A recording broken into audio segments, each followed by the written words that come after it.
Can you eat sprouted potatoes? I was fooled a long time ago. It's not too late to know now. When storing potatoes, we always check for sprouts. When we find sprouts on a potato, we throw them away immediately. If you pay attention, you'll see that when we store potatoes for a long time, some small green sprouts will grow on their surface, containing certain toxins. If we eat them without processing, they can even be poisonous. This is a domesticated plant. It doesn't form seeds naturally, but reproduces through these shoots. Therefore, this causes potatoes to secrete a toxin called solanine. After sprouting, it prevents other plants or animals from taking its life. This solanine is fatal to rabbits. It can also cause nausea, gastrointestinal discomfort, and other symptoms of poisoning. It's clear that sprouted potatoes are actually inedible. At what stage do we know if they're edible?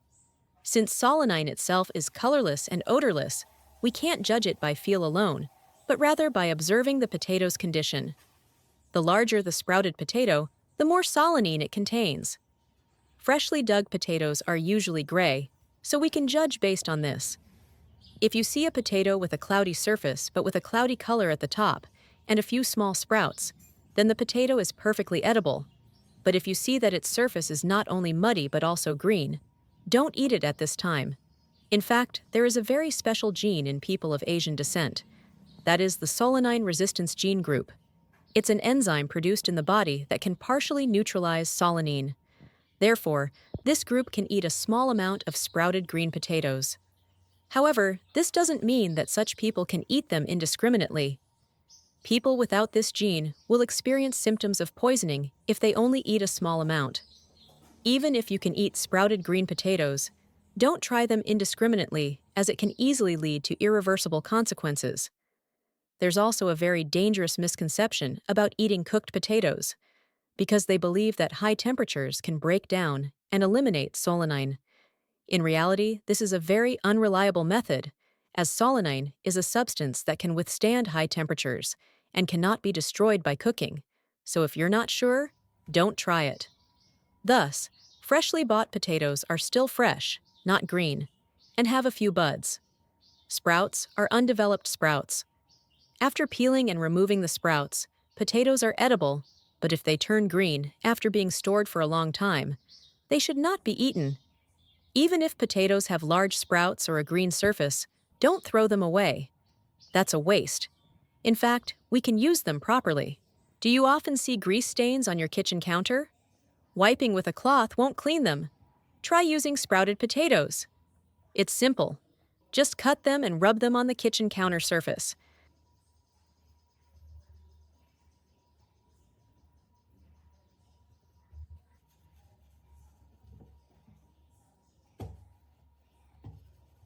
Then wipe clean with a cloth, and the grease stains will disappear immediately.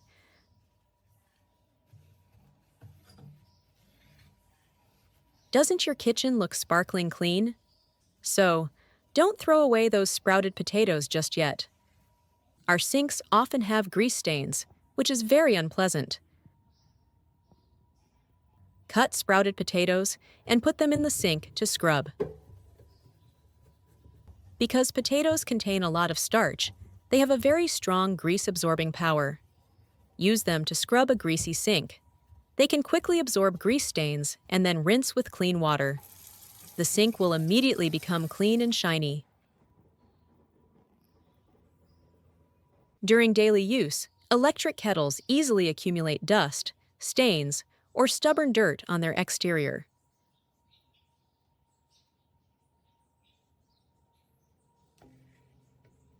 I took half a potato and directly rubbed the cut side of the potato onto the dirty areas on the kettle's exterior.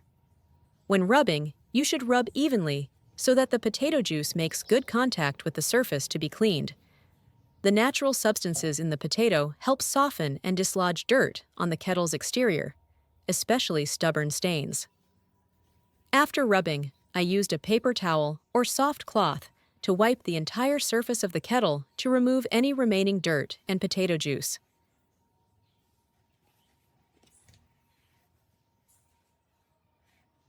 The result was a cleaner, brighter exterior without the need for harsh detergents.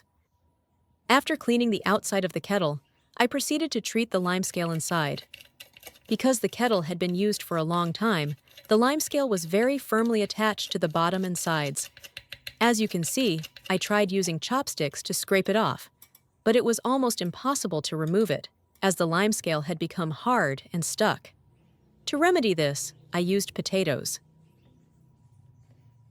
First, I cut the potatoes into small pieces so that the substances in the potatoes would dissolve more easily in the water when boiled.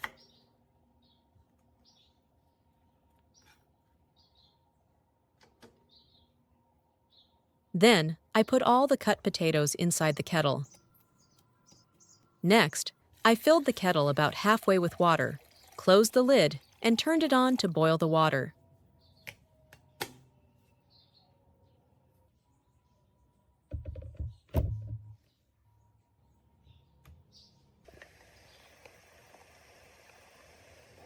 When the water started boiling vigorously and remained boiling for a while, I turned off the kettle and poured all the water into a bowl.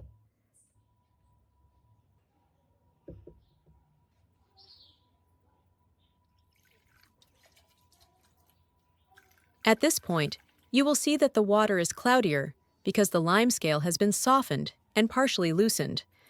After that, I poured another round of clean water into the kettle to rinse it, helping to wash away any remaining limescale inside. Although this method couldn't clean it 100%, the improvement was very noticeable. Compared to the original state, about 80 to 90% of the limescale had been removed, enough to make the kettle look cleaner and much more pleasant to use.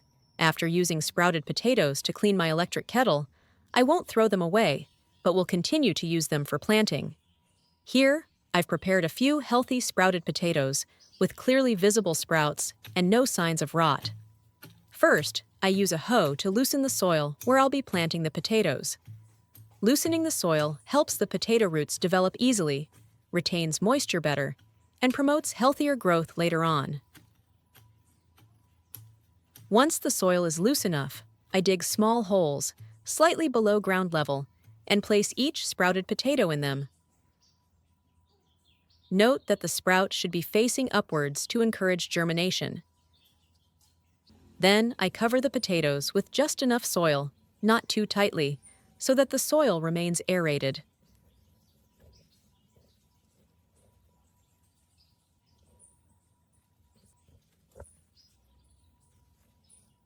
After planting, I lightly spray water on the planting areas to moisten the soil. Watering with a spray bottle helps the water penetrate evenly without washing away the soil or damaging the young potato sprouts. So, with just a few simple steps, those seemingly discarded sprouted potatoes have been put back to good use in a very effective way. The video ends here. If you have any comments, please leave them below. If you enjoyed the video, please give me a like. Don't forget to share it with your family and friends. Remember to subscribe to the channel. Thank you for your support. Goodbye. See you in the next video.